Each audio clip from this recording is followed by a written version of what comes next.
Xo'sh, Barsov, krepostnoylik huquqini bekor qilishning ijobiy tomonlari, tumani va salbiy tomonlari haqida gapiradi. Islohot chala yarim edi.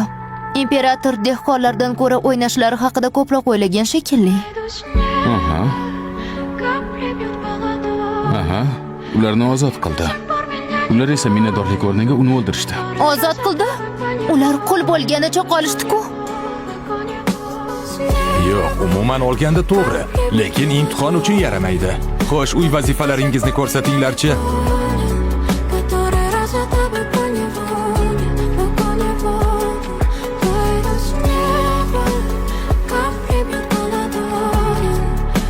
Barsov,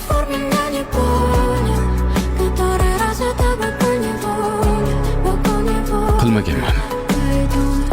yana qarzdormisan? Mayli o'tir.